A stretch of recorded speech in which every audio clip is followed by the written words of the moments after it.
Olá, sejam bem-vindos. É uma alegria muito grande poder estar aqui hoje com vocês, poder ter esse momento de a gente tratar um tema tão importante como segurança cibernética. Eu me chamo Pedro Mendes, sou natural de Santa Rita do Sapucaí, então eu fico muito feliz e muito honrado em poder estar palestrando nesse evento que eu já visitei várias e várias vezes. Sou engenheiro de aplicação e vendas hoje na CEL. Para quem não conhece, a CEL é Schweitzer Engineering Laboratories, é uma empresa norte-americana focada na área de proteção e automação do sistema elétrico. É uma multinacional que desenvolve soluções bem específicas para esse nicho.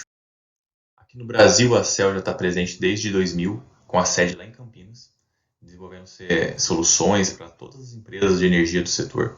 Então nós temos aí soluções a ser implantadas nas concessionárias de distribuição, nas transmissoras, nas empresas geradoras, nas grandes indústrias. E a missão da é tornar a energia elétrica mais segura, mais confiável e mais econômica. Então toda a solução, tudo aquilo que a gente entrega visa, por final, atingir esse objetivo. Ter uma energia elétrica segura, confiável e econômica para todos. Por que eu escolhi trazer hoje esse tema de ataques cibernéticos em subestações? Os ataques cibernéticos têm crescido muito, especialmente agora nessa época de quarentena, né, observou-se um número muito grande de ataques em vários tipos de empresa.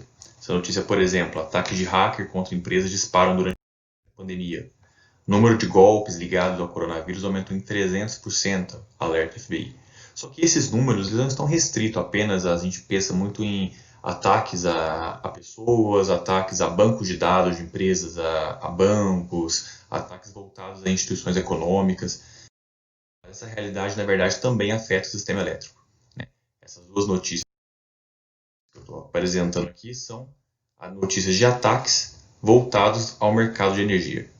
São ataques que foram direcionados a empresas de energia e causaram um prejuízo de bilhões para algumas dessas empresas. Esses são alguns dos ataques. Se vocês procurarem no Google, vocês vão ver que várias empresas de energia esse ano sofreram ataques cibernéticos. Tiveram sua rede corporativa comprometida, perderam dados, ficaram reféns mesmo desses hackers, né? Então vê-se que é algo que está começando a preocupar o sistema elétrico, né? O sistema elétrico nunca foi muito preocupado com essa questão do ataque cibernético, dos perigos de uma rede, mas é uma realidade, é um ataque, um desafio que tem adentrado sim ao sistema. Os ataques das concessionárias eles costumam sempre ocorrer pela rede corporativa. A maioria dos ataques que a gente notou até hoje ele veio pela rede corporativa. Então é e-mail que o pessoal abriu, website, usuários que não conhecem as práticas de segurança cibernética e muitas vezes ligam dispositivos pessoais, pendrives, qualquer outro dispositivo na rede que não é um dispositivo verificado pela empresa, acaba sendo uma porta de entrada para um ataque. Mas aí fica uma dúvida, né? Isso é uma coisa, isso é a rede corporativa. Mas e a rede da subestação?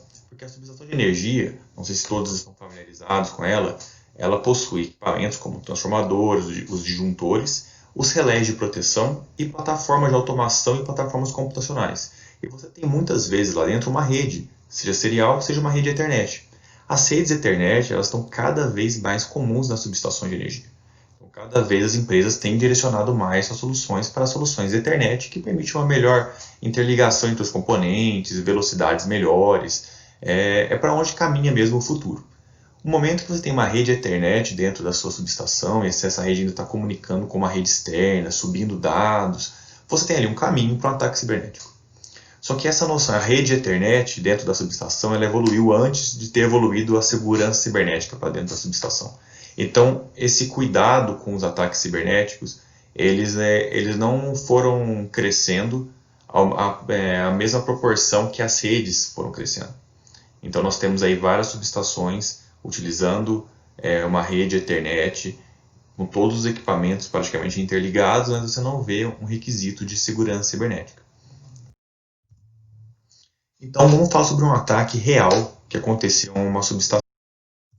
Ele aconteceu em 2015, em dezembro de 2015, na Ucrânia. Ele afetou mais de 50 subestações e 225 mil pessoas ficaram sem energia por 6 horas. Em dezembro, na Ucrânia, se vocês forem pensar, é inverno, e é um inverno rigoroso. Teve pessoas que morreram porque elas dependiam de um aquecimento, de algum tipo de serviço que envolvia energia elétrica. Então houve caso de morte de pessoas por conta desse ataque. Então você vê que é algo muito vital. A energia é vital para a nossa sociedade hoje. Então o ataque a uma subestação, você apagar as 50 subestações por 6 horas, é algo muito crítico. Né? E aconteceu. Né? A Ucrânia foi um palco desse ataque. Para a gente ter uma ideia mais ou menos como funcionava o sistema deles, para a gente entender o passo a passo desse ataque.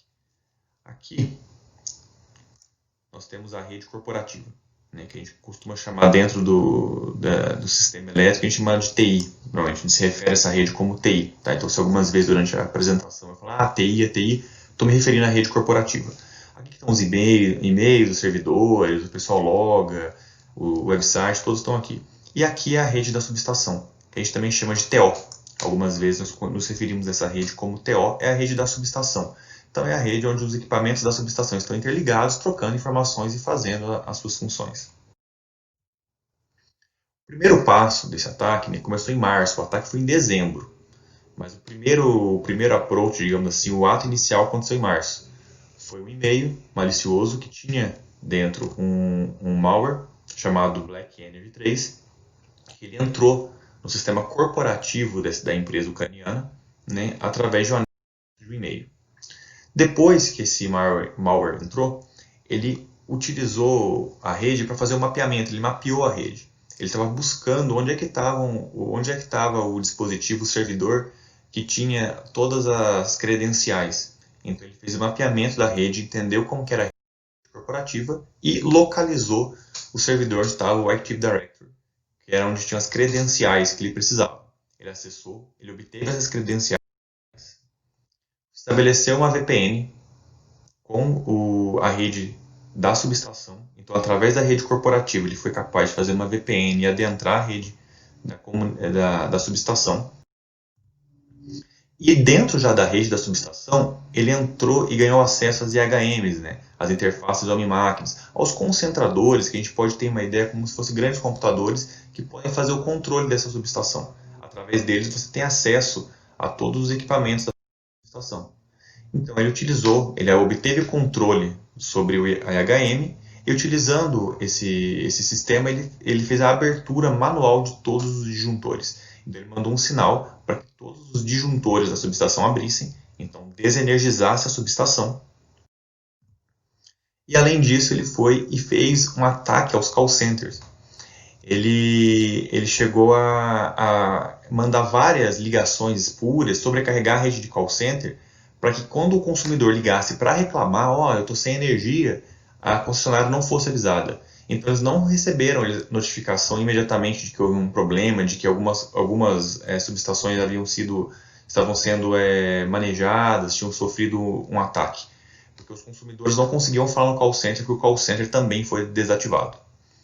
Depois eles corromperam os firmwares dos equipamentos, de algumas remotas, port servers, eles corromperam vários firmwares de modo que os equipamentos ficaram praticamente inutilizáveis, não dava como utilizar.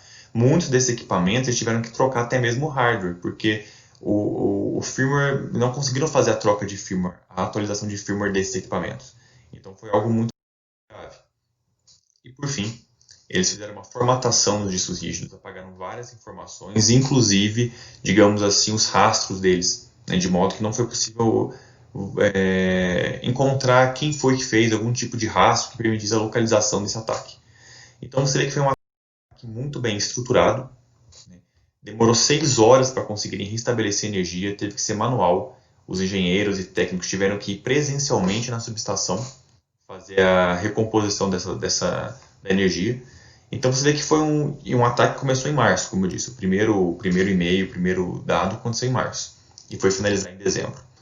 Então foi um ataque muito bem orquestrado, que através da rede de TI, ele conseguiu ir passando e entrou na rede de TO, na rede da subestação, e foi capaz de tomar o controle de uma subestação. Imagina o perigo de você ter uma subestação de energia, todo o fornecimento de energia de um grande centro, por exemplo, de São Paulo, de grandes cidades, até mesmo, imagina se a energia de Santa Rita, como um todo, é desligada por 6 horas.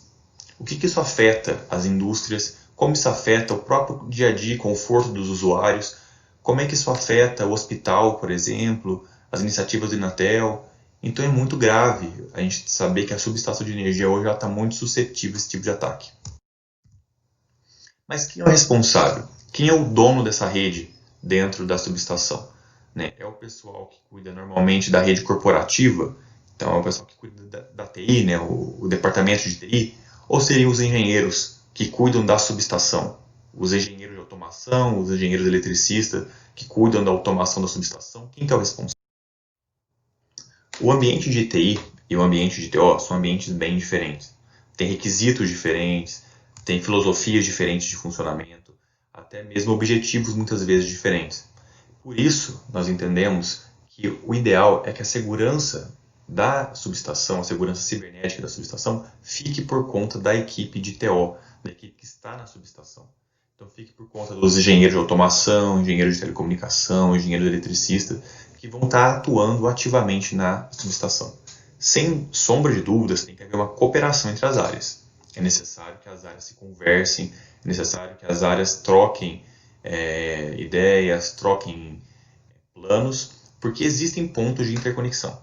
Mas a gente pode dizer que a segurança cibernética da subestação, idealmente, ela deve ficar com a equipe que atua já na subestação. Vou tratar agora um pouco, vou abrir um pouco para vocês algumas boas práticas que nós temos de segurança cibernética em subestação. Então, como é que a gente faz a segurança cibernética de uma subestação? Quais são os requisitos? Como é que a gente pode imaginar essa segurança? Qual que é, então, uma arquitetura robusta para uma subestação? Como que eu penso na arquitetura dessa subestação? Primeira coisa é fazer uma identificação dos riscos. É pensar em quais riscos aquela subestação está submetida, sejam riscos físicos de invasão, esses riscos cibernéticos, mapear os riscos de cada parte da subestação. Depois fazer uma defesa em profundidade. O que quer dizer defesa em profundidade? Eu posso separar a subestação em níveis. E cada um desses níveis eu posso criar defesas específicas para esse nível. Então imagine um invasor que ele vai tentar fazer como aquele caso da Ucrânia, abrir um disjuntor. O disjuntor, o equipamento, é nível físico, ele está lá na subestação mesmo, nível físico. Para ele chegar nesse nível físico, ele vai ter que passar por todos os outros níveis e pela segurança cibernética de todos os outros níveis. Então é muito mais difícil. A chance dele conseguir, de fato, abrir lá o disjuntor é muito menor. A chance dele ser barrado em algum nível ou encontrar dificuldades é muito menor. Então a ideia é que você criar várias muralhas. Uma sequência de muralhas que ele tem que ir quebrando uma a uma.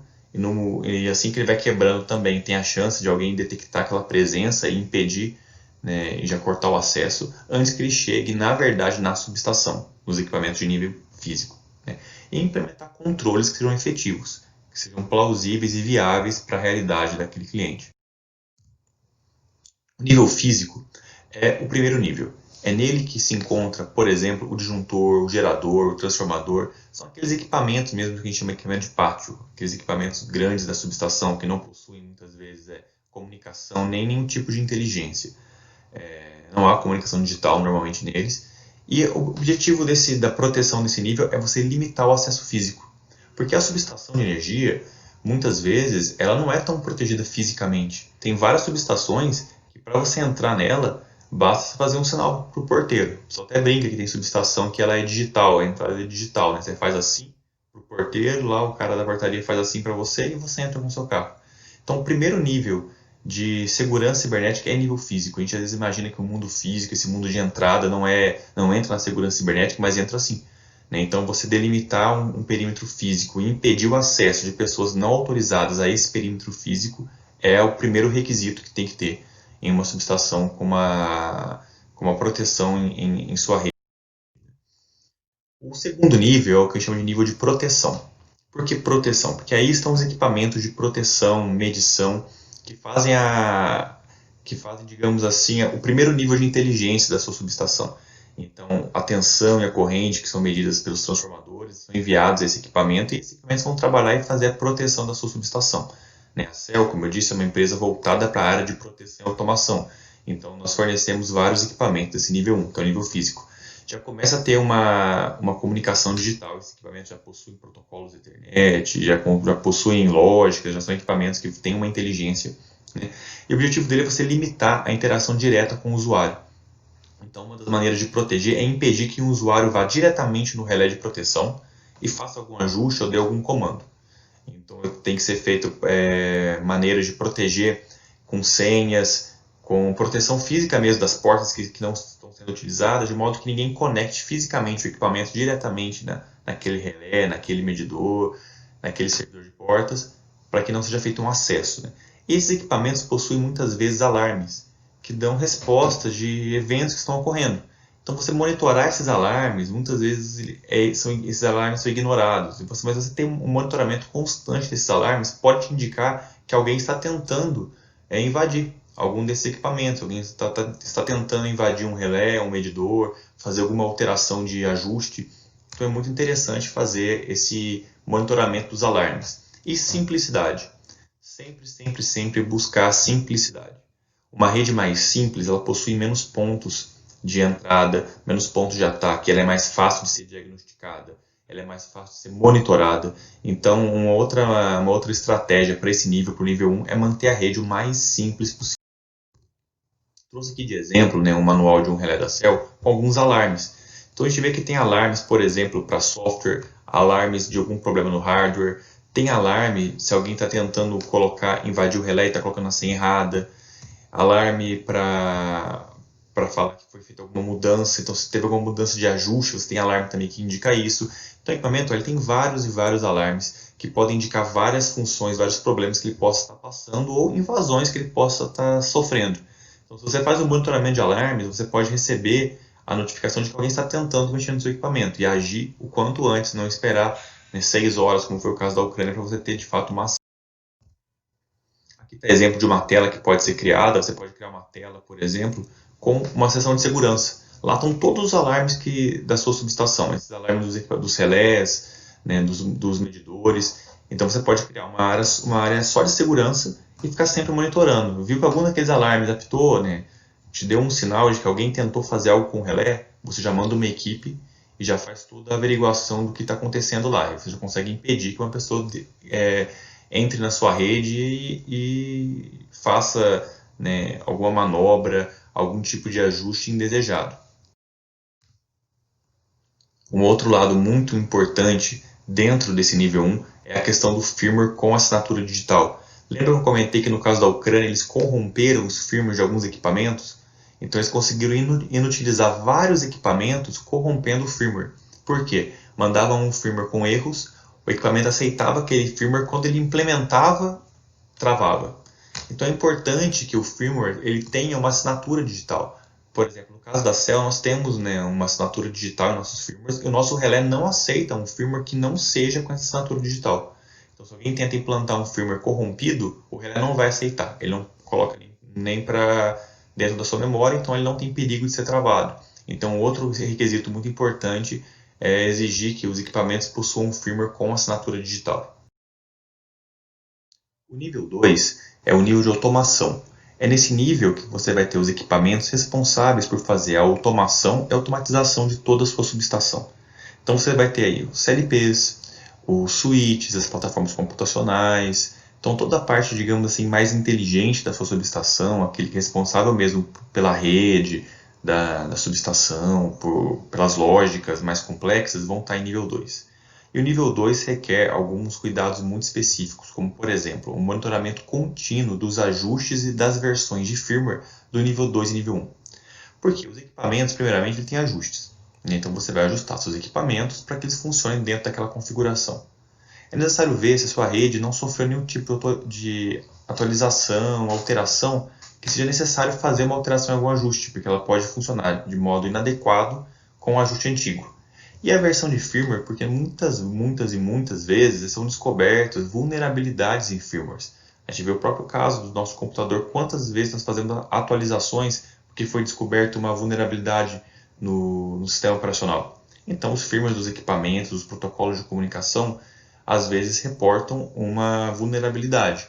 Uma vez que ela é descoberta, é necessário ter um firmware novo para corrigir aquela vulnerabilidade. Então, a sua subestação ela tem que estar com o firmware mais atual possível. Isso garante uma melhor segurança cibernética. Quebra de protocolos também é uma outra maneira que eu vou explorar um pouco mais à frente que a gente pode utilizar para melhorar a segurança cibernética da subestação, e a tecnologia de whitelist. O whitelist, para quem não sabe, também conhecido como Deny by Default, né, ou negação por padrão, é uma maneira mais segura da gente trabalhar essa questão de autorizações dentro de uma rede.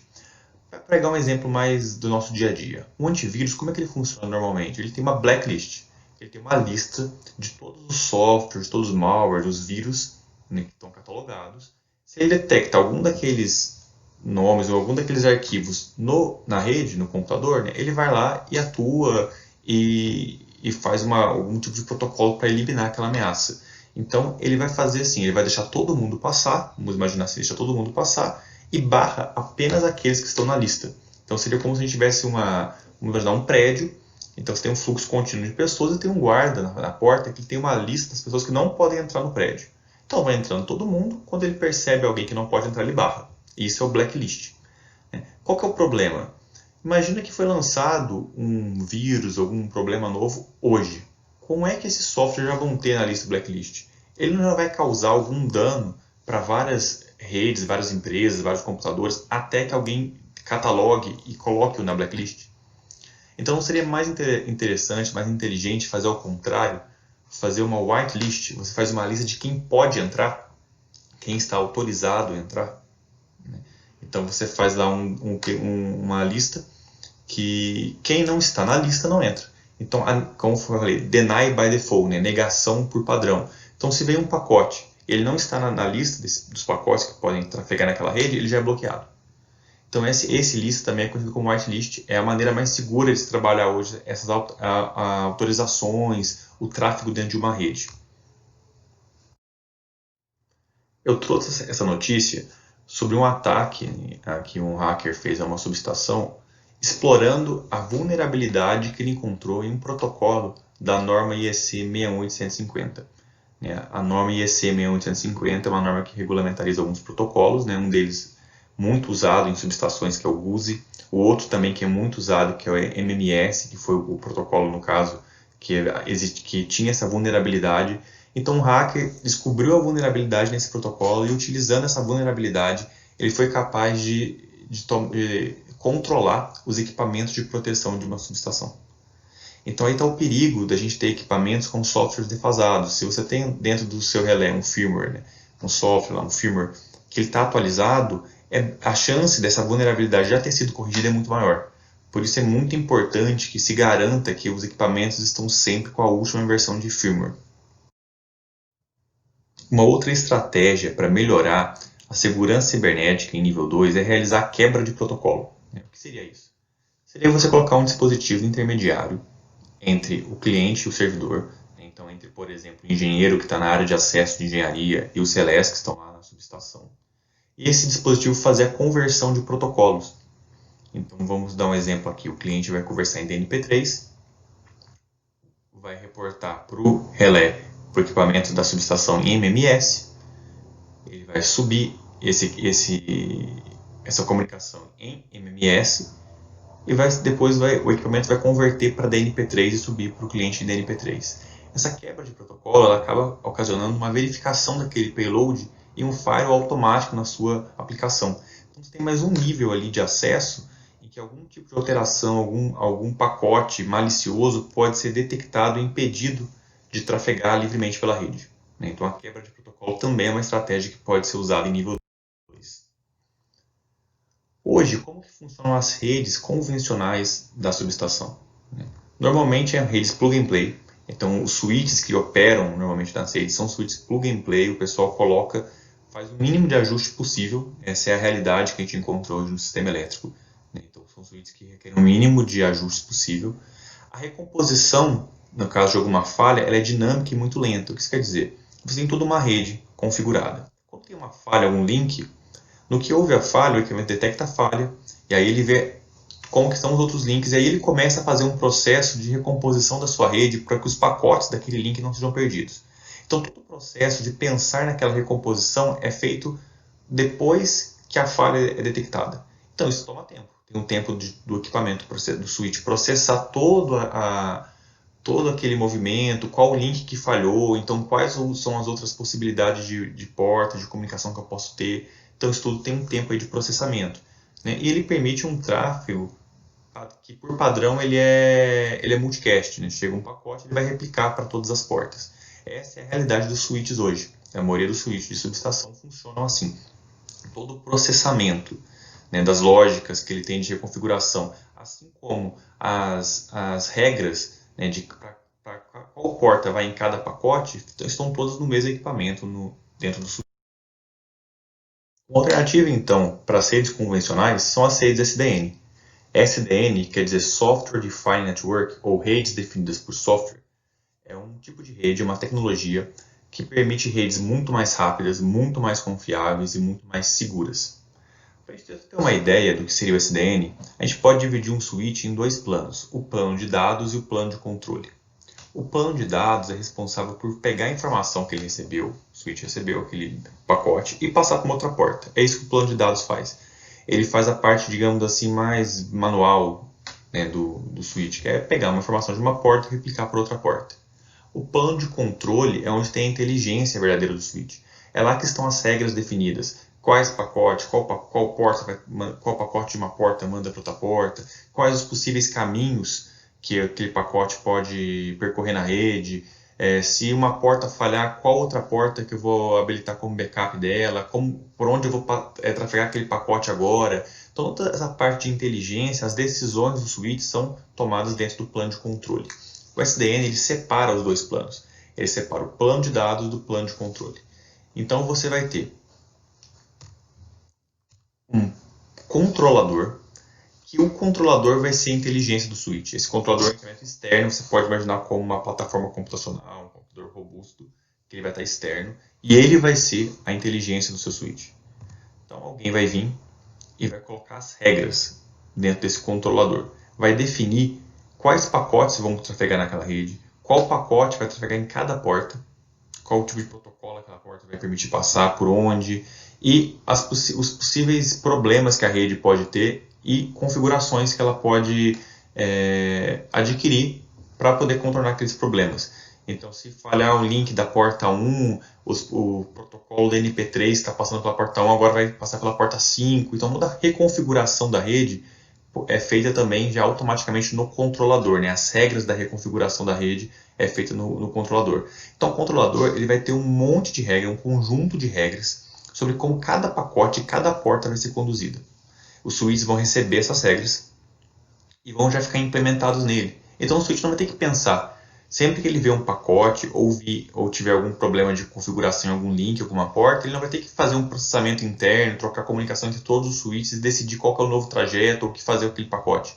Todos os cenários, todas as regras já foram definidas previamente. E para a subestação, isso é bem plausível, porque a subestação ela possui uma rede que ela é muito fixa. Ela não é uma rede dinâmica, que cada hora vai plugar um equipamento novo, vai alterar, não. Ela é uma rede muito fixa. Os protocolos que eu vou passar são alguns protocolos, né, os equipamentos que vão se comunicar estão fixos lá, só vai ser alterada quando tiver alguma atualização na subestação, que é coisa que não ocorre com frequência.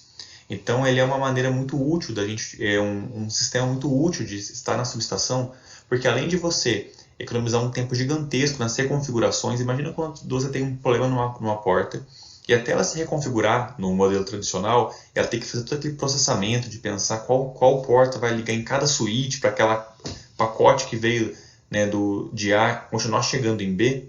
Né? Além dele fazer de ter todo esse tempo de processamento, imagina o tempo que você não perde, né? Quantos pacotes você não perde nesse tempo de recomposição de rede do switch. Então você vai ter uma velocidade muito grande se as regras já forem definidas previamente. Além disso, como eu disse, você vai programar o que cada pacote como cada porta vai lidar com cada pacote. Então se chegar algum pacote naquela porta que não está na lista dela, ela simplesmente bloqueia. É o whitelist que eu citei mais, né, nos slides anteriores. Se você tem um pacote que ele não está previamente configurado, ele vai ser bloqueado. Então se alguém tenta invadir a rede e colocar algum tipo de pacote, algum tipo de informação que não está previamente configurado na sua rede, você já tem uma segurança ali intrínseca que aquele pacote vai ser descartado. O nível 3, ele é um dos níveis mais importantes quando a gente fala em segurança cibernética, porque ele costuma ser o nível em que os equipamentos fisicamente são os equipamentos que estão no fim do perímetro físico da subestação. O que eu quero dizer com isso? A rede de TO, a rede da subestação, ela não está inteira dentro da subestação fisicamente. Normalmente o nível 4 e 5 são níveis que estão fora da subestação, são níveis externos. Então o nível 3 costuma ser o último nível de acesso dos equipamentos que estão dentro da subestação. Você tem nele o firewall e o proxy de acesso, que tem como função autorizar, autenticar e fazer uma auditoria. Então vamos imaginar que ele é a barreira entre o que está fora fisicamente da subestação e aquilo que vai entrar na subestação, aquilo que está dentro.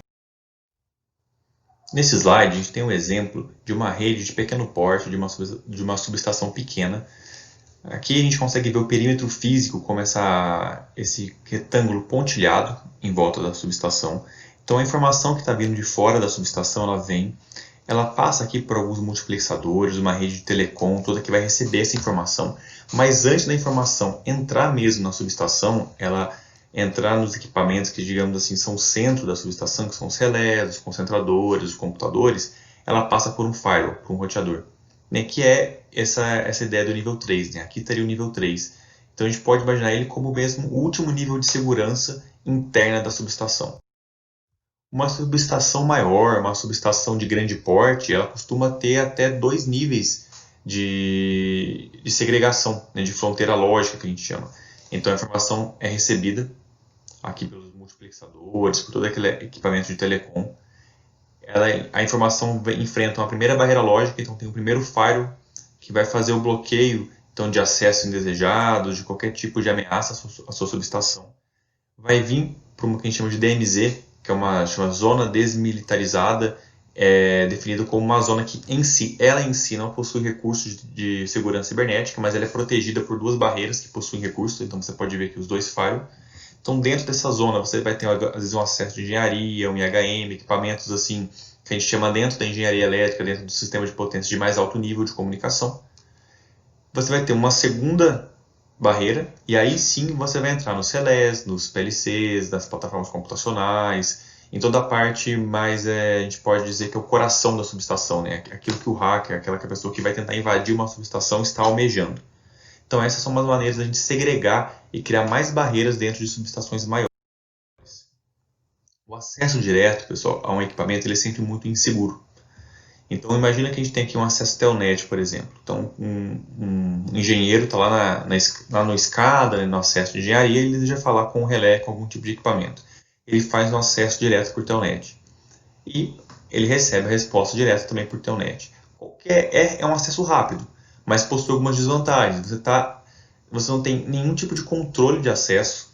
Então se alguém conseguir mascarar o IP e se passar por um outro usuário, ele consegue aquele acesso. Ele pode fazer todo tipo de mudança nos equipamentos, você não vai ter registro daquilo, você não tem níveis de autorização, então cada pessoa consegue fazer alguns tipos de alteração dentro do equipamento, você não tem isso, você tem um acesso direto, e você está aberto a todas as vulnerabilidades cibernéticas comuns, sniffing, spoofing, ataques de força bruta, o man in the middle, que é quando você tem alguém interceptando todos os pacotes e podendo fazer trocas tanto para cliente quanto para servidor. Então toda a parte de segurança cibernética, de ataque cibernético comum, você está susceptível quando você tem um acesso direto. Por isso é tão interessante ter um proxy.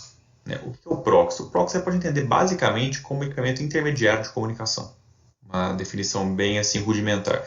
Então é um equipamento que vai fazer uma validação daquela configuração, daquela comunicação, e estando ok a comunicação externa passa para dentro da subestação, não estando ok, não estando dentro das regras daquele proxy, ela é bloqueada. É comum, por exemplo, quando a gente tem uma rede corporativa ou até mesmo uma rede de uma instituição de ensino, alguns sites serem bloqueados. Então é o proxy que está fazendo aquele bloqueio daquele site. Uma maneira, então, da gente melhorar a segurança cibernética no nível 3 é fazer um acesso indireto, que é um acesso muito mais seguro. Lembra nos slides passados que eu comentei que o acesso direto, por exemplo, que se um cliente comunicava diretamente aqui com o servidor, um engenheiro lá no SCADA, tentando fazer uma alteração no relé via protocolo telnet, essa comunicação direta poderia gerar problemas de segurança cibernética como sniffing, spoofing, man in the middle. Isso tudo pode ser combatido se você tem um proxy de acesso quebrando essa comunicação. Então, por exemplo, tem um cliente que ele vai fazer uma comunicação aqui através do protocolo SSH. O proxy de acesso vai validar esse acesso, essa comunicação. Se for válida, vai comunicar com o relé Internet, que é o protocolo que é necessário para fazer mudança de ajuste. O relé vai reportar ao proxy de acesso e o proxy de acesso vai reportar ao cliente, ao engenheiro que está lá no SCADA, em SSH. Então você tem uma quebra de protocolo e também uma autenticação, né, um nível extra de confiabilidade para a sua rede. Então as vantagens de acesso indireto, você tem uma autenticação de toda a conexão. Então toda a conexão que vai ser feita, ela vai ter que ser autenticada por esse proxy. Então você colocou de novo mais um nível de barreira para um hacker ter que invadir, ter um trabalho para invadir. Você tem uma possibilidade muito interessante de rastreamento e log de conexões. Imagina que você não possui um proxy de acesso. Então eu entro dentro de uma subestação, né? Eu sou um funcionário da empresa, não vou nem entrar aqui no caso de um invasor, né? Vou imaginar um funcionário. Vou lá no SCADA, faço modificação de um ajuste. Passa um pouco, dá um problema na subestação. E alguém pergunta, quem que modificou o ajuste? Qual ajuste foi modificado? Se eu não tenho um log, se eu não tenho um proxy de acesso, né, e o acesso não foi feito por esse proxy, eu vou ter que acessar todos os relés, ver todos os ajustes, ver qual foi a última modificação para tentar descobrir quem fez. Se eu já tiver um log de todos os equipamentos que tiveram os ajustes modificados naquela subestação, eu economizo muito tempo. Eu consigo descobrir, então, através desse log, quem modificou o equipamento, qual equipamento foi modificado, qual ajuste específico foi modificado naquele equipamento. Eu tenho várias vantagens relativas à rastreabilidade da informação. Então, imagina também que um hacker invadiu informação. Você consegue acessar e descobrir o que ele fez, descobrir o que ele modificou, qual equipamento ele acessou. Digamos que ele não faça uma manobra de abrir disjuntor, como foi aquele caso da Ucrânia. Ele simplesmente faça modificações de ajuste para algum momento a subestação operar de forma indevida. Você consegue descobrir o que foi feito e reverter. E escalabilidade de privilégios, que também é muito interessante.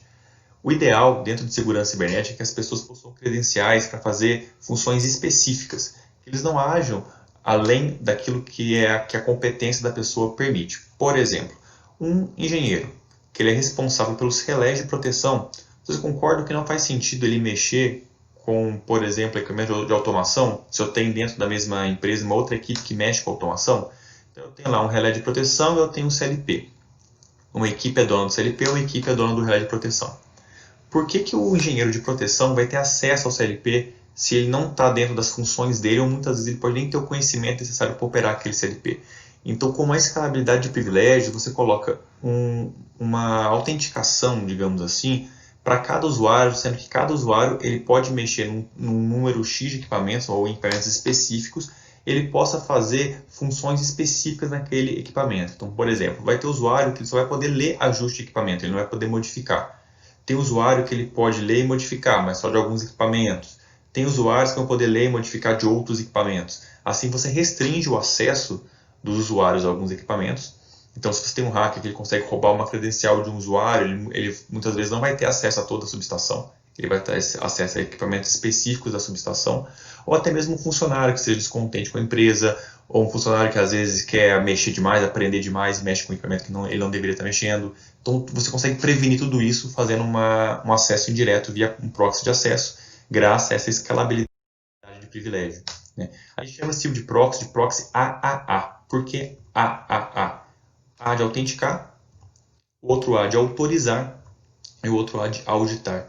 Então tem que ter uma autenticação do usuário dentro daquele sistema, é necessário uma autorização. Então, qual o dispositivo, uma vez que aquele usuário está apto a comunicar com a sua subestação, qual dispositivo ele pode utilizar e o que ele pode fazer naquele dispositivo.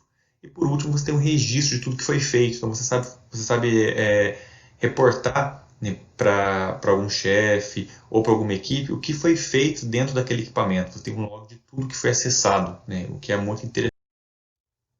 Então, dando um exemplo um pouco mais prático dessa aplicação, né, eu coloquei aqui o CEL 3620, que é o proxy da CEL, é o proxy de acesso da CEL, e como que funcionaria, por exemplo, a autenticação dentro dele. Um técnico, né, a gente chamou aqui de Bob no exemplo, ele vai fazer um acesso ao 3620, não ao relé diretamente, então ele vai acessar o 3620 e vai colocar as credenciais dele. O 3620 comunica com um servidor central de autenticação, e confere se as credenciais do Bob batem ou não com o que está informado dentro dessa central. Se bater, se ele receber um ok de que bateu, de que é possível fazer essa comunicação, ele vai fazer a comunicação com o relé. Tudo que o Bob escrever e fazer de ajuste, o 3620 vai quebrar aquele protocolo e vai tratar e vai falar com o relé dentro do protocolo do relé. Então, digamos que o relé, que no nosso caso, esse relé ele tem uma senha de nível 1, que é chamada ACC, e uma senha de nível 2, chamada 2AC. O Bob não precisa saber essas senhas, ele tem que saber a credencial dele. Então, ele vai colocar lá, Bob, a senha do Bob é 1, 2, 3, 4, por exemplo. Na verdade, é um péssimo exemplo. Essa é uma senha que não se deve utilizar em segurança cibernética. Mas ele tem uma senha dele lá, X. Uma vez que ele fez e que ele quebrou, ele consegue falar com o equipamento que ele tem autorização. Ele não precisa saber qual que é a senha do equipamento. Quem sabe as senhas do equipamento é o proxy. O proxy sim vai ir e vai falar as senhas do equipamento. O Bob tem que saber apenas a senha dele. Então o proxy ele vai autenticar, autorizar aquele usuário. Uma vez que ele está autorizado, ele vai fazer a comunicação com o relé. Uma vez que o usuário foi autenticado e receber essa autorização, o acesso que ele tem com o equipamento é transparente. Ele tem a impressão de que está falando diretamente com o equipamento, mas ele vai estar sempre passando pelo 3620. O proxy de acesso ele é capaz de gerar um relatório, então, com todas as informações, com todos os detalhes dos acessos que ocorreram dentro desse proxy dentro de um período de tempo. Então ele gera um relatório com o usuário, o que o usuário acessou, qual o ajuste ou qual o comando aquele usuário executou. Você tem uma base de dados muito sólida, então, de tudo que aconteceu dentro da sua rede, todos os acessos externos que aconteceram dentro dos equipamentos. Você pode salvar isso dentro de um servidor e no futuro, caso tenha que fazer uma auditoria, ou caso queira se descobrir quem que alterou um ajuste ou qual ajuste foi alterado, que causou uma falha, você tem um banco de dados para consultar, o que é muito, muito, muito útil dentro de um problema numa subestação. O perímetro eletrônico seguro, então, o ESP, que a gente fala de uma subestação, é todo esse perímetro em que os acessos externos vão ter sempre que passar por um proxy ou por um firewall, pelo menos, de acesso. Então, a gente pode definir que um perímetro de uma subestação, o perímetro eletrônico seguro, é esse perímetro delimitado pelas conexões com o firewall. Na borda desse perímetro, você vai ter sempre equipamento que ele faz, digamos assim, a quebra do acesso, ele cria uma barreira do acesso, impedindo que haja um acesso direto. O nível 4 é o nível escada, é o nível de acesso da engenharia. Normalmente essa rede não vai estar na subestação, ela vai estar num centro de controle. E é um nível que ele se aproxima muito já da TI. Então aqui a gente já está indo em direção à rede corporativa. Os controles de segurança cibernética são os tradicionais utilizados em TI. Você pode aplicar configurações dos sistemas anteriores, como por exemplo usar uma rede SDN no switch dessa rede escada, você já consegue ter todos aqueles benefícios que eu citei de rapidez, de whitelist, tudo aqui. E monitoramento contínuo da rede e das camadas anteriores, das camadas abaixo. Monitoramento se os equipamentos estão atualizados, firmwares atualizados, tudo isso pode ser feito aqui dentro do nível 4, nível escada. O nível número 5 é o nível de perímetro. É o final mesmo da sua rede, da rede da subestação, da rede de TO. A partir dele você vai ter a rede corporativa, a que a gente chama de rede de TI. A segurança cibernética dele é muito similar de TI, ele já é, digamos assim, já está nos dois mundos, já é um meio termo. Então, firewall, acesso via VPN. A autenticação multifator ela é essencial, então você poder ter um acesso, além de uma senha, ter um token, além de uma senha, o usuário recebe um PIN no celular. Você utilizar a autenticação multifator é muito interessante, porque aqui é a porta de entrada para a sua rede de TO. Se você consegue bloquear o invasor aí, a sua rede vai estar intacta. Você não vai ter que usar nenhum tipo de prejuízo, porque ele não vai entrar em nenhuma das camadas anteriores. É interessante fazer uma segmentação, separar a sua rede, colocar sempre perímetros de segurança, firewalls entre essas redes e nunca, nunca, nunca conecte a subestação à internet. Então você nunca deve conectar a sua rede da subestação diretamente à internet. Existem pessoas que fazem isso. Existem casos de subestações que estão conectadas à internet. Essa plataforma aqui, o Shodan, através dela você consegue achar subestações e o IP de equipamentos que estão conectados diretamente à internet. Imagina o perigo que isso não é. Se você consegue ter acesso via o Shodan desses IPs, você consegue ter um acesso a esses equipamentos. É muito perigoso. Então, infelizmente, existem ainda subestações que não respeitam essa premissa tão básica de não conectar diretamente à internet. O nível 6, né, que é o nível final, é o nível mais complicado, é o nível de pessoas. Porque não adianta você ter toda uma tecnologia, ter vários procedimentos, se as pessoas não seguirem. Não adianta você ter lá níveis de acesso e tem o 3620, por exemplo, como proxy que vai fazer o acesso, se o usuário quiser pegar o computador dele e ligar diretamente num relé de proteção. Então, é necessário aplicar privilégios, como eu disse, aquele caso, aquela segregação mesmo de privilégios. A pessoa só vai mexer no equipamento que ela precisa mesmo mexer. Então, restringir acessos, restringir autenticações para que não se mexa em equipamentos diferentes daquele que está autorizado. Criar uma consciência nas pessoas, uma consciência de que segurança cibernética é muito mais procedimento, é muito mais ações do que tecnologia. Então, não ligar dispositivos estranhos na rede, dispositivos pessoais, pendrives, notebooks que vai estar utilizando na subestação, nada disso. Todos esses equívocos são grandes fontes de ataque. Né? Então, o nível 6, que é o nível de pessoas, é o mais difícil. Tem que ter feito muito treinamento, muita conscientização para que as pessoas tenham essa preocupação com a rede da subestação, como a gente tem com outras redes. Né? A gente tem medo de alguém invada o celular e pegue nossas contas, que a gente tem muita coisa pelo celular. A gente tem medo que invada lá o Instagram. A gente tem tantos medos que invadam várias esferas da nossa vida. E no que chega na subestação, muitas vezes a gente não tem essa mesma preocupação. Então a subestação, a rede da subestação, ela tem que ser muito bem desenhada. É necessário que os processos sejam muito bem definidos, as tecnologias muito bem definidas, mas especialmente as pessoas muito bem treinadas para operar aquela rede. Conclusões, né? Utilizar modelo de segurança em camadas é a melhor opção. Você dificulta o acesso, o caminho do hacker pela sua rede. A segurança cibernética ela inclui pessoas, hardware, software, políticas e procedimentos. Então não basta você comprar os melhores equipamentos e aplicar na rede. Se você não tiver um procedimento de uso, se você não tiver pessoas habilitadas, a sua solução está perdida. E é uma necessidade de contínuo monitoramento e avaliação da segurança. Então você tem que estar continuamente avaliando sua rede, ver se ela está segura, se os firmwares dos equipamentos estão atualizados, se não houve nenhuma brecha, né, se não teve abertura de nenhuma brecha na sua rede. Isso tem que ser de forma contínua, não pode aplicar uma solução de segurança cibernética e simplesmente esquecer. E os produtos da Cell, nós temos hoje uma gama muito grande de produtos que visam mitigar esses problemas de segurança cibernética. Queria agradecer vocês, deixar aqui meu muito obrigado, pelo tempo de vocês, pela disposição em discutir esse assunto que é tão importante, mas ainda tão pouco falado. Se tiverem alguma dúvida, algum comentário, fiquem à vontade de entrar em contato comigo. Deixei aqui vários meios de contato mesmo, para vocês terem essa facilidade em me contactar. Tem aqui meu celular, meu e-mail, o LinkedIn, até mesmo o Instagram é uma fonte hoje boa de contato. Dentro do Instagram, ali, além do diploma, desenvolvo um trabalho voltado para os alunos de engenharia. Então, quem quiser conferir também, fique à vontade. Qualquer dúvida, estou à disposição. Muito obrigado.